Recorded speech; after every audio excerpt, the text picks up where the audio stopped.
But I really didn't think that I was producing much milk for him. So I started melting the snow and sort of, spitting it into his mouth like a little baby bird.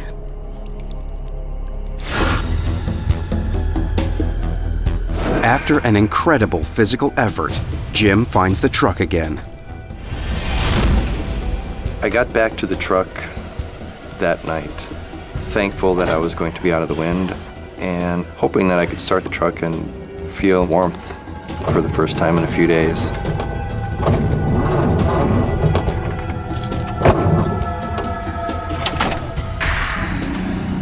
But since the truck had sat untouched as long as it did, it wouldn't come to life anymore. And I just laid on the front seat and went to sleep.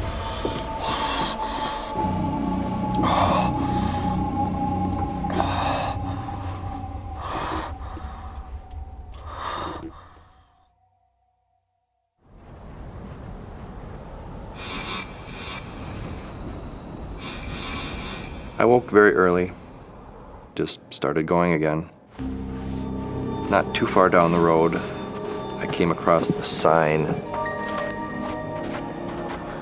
So I knew that I must be getting close to something.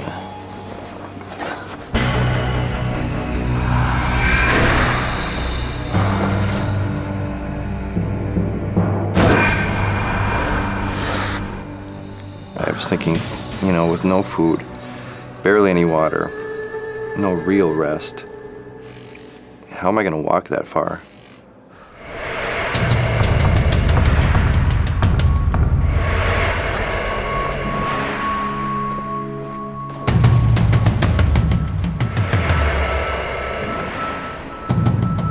I was thinking, who cares if I die? Who cares if you die? Clayton, he'll never have his first birthday. That was pretty much my driving force to, at any cost, get us out of there.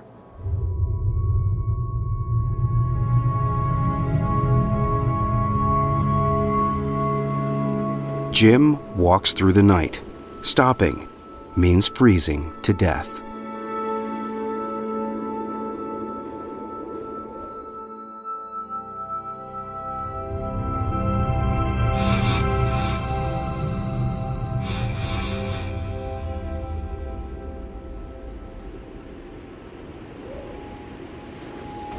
Jim has been going for 2 days, but the extreme cold and his physical exhaustion are affecting his mind. That extreme isolation was the hardest thing to deal with. You could scream as loud as you wanted, and a bird might hear you. Jim!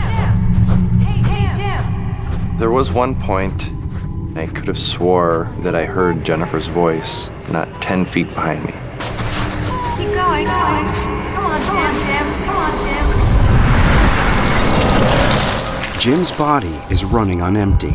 His heart is unable to pump at full capacity, starving his brain of vital oxygen. Keep going. This causes his brain to send confused messages. As his neurons misfire, Jim begins to lose grip on reality and starts to hallucinate. Keep going. Come on, Jim.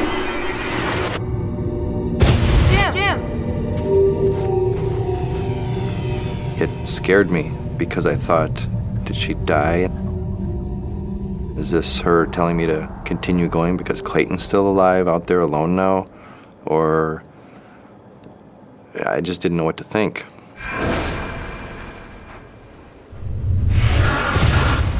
The sun was shining, the snow would melt down, and there'd be little puddles of water in the little nooks and crannies of the rocks. And I thought that maybe if I took a cloth belt, I could suck on that to get water. My feet really, really started hurting really bad. And my shoes were just frozen. I mean, they were solid. Under the frozen boots, Jennifer's feet are frozen too. Her blood is slowing. Water in her cells is forming ice crystals, which grow and rupture the cell walls. Her flesh is dying. But only as her foot warms in the air do Jennifer's nerves begin to feel the damage done.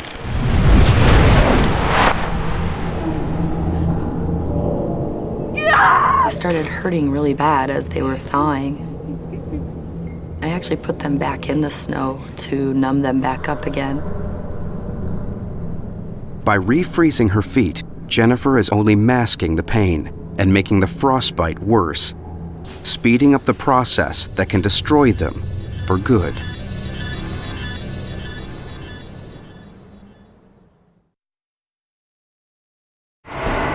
Three days earlier, Jim left his wife and baby son in a cave and headed back out alone in search of help.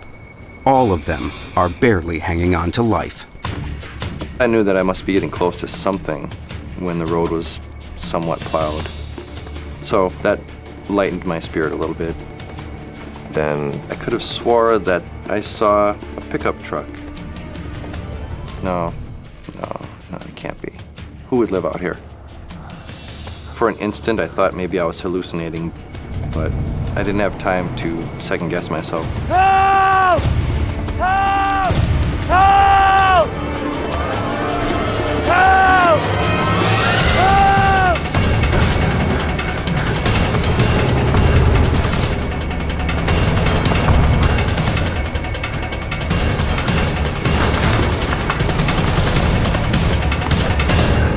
Listen, my wife and baby are out there in a cave. I blurted out everything that had just happened, and this grizzled-looking, middle-of-nowhere living man, Dave Peterson, looked at me like I was just crazy. This is Dave P. Dusty, are you there? Over. Dave drove me back to his house. He radioed his coworker. Come in, Dusty. Over. Cave's over to the right by the ridge. Blue sweatshirt's on the tree. I didn't know if I would see my family again. I didn't know what their condition would be, or if I'd be going to have to make preparations for a funeral.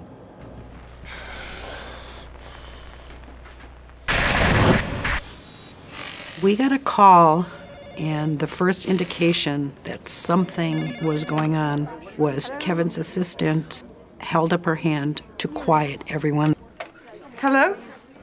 What? They found Jimmy. And of course, everyone in our house just started jumping up and down, yelling and screaming. Oh, But then we heard I see. that Jennifer and the baby were not with him.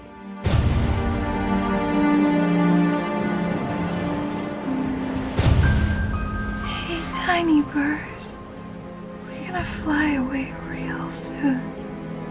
I would fall asleep and then wake up and check on Clay, and he wasn't really making any, he wasn't crying, it looked like he was slowly dying, is what it seemed like, because he just wasn't doing anything, just laying there.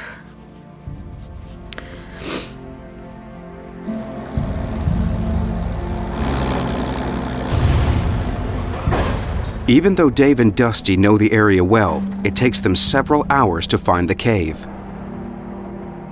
And I thought I had heard engine sounds. I didn't really know if I was still dreaming or if I was really hearing something.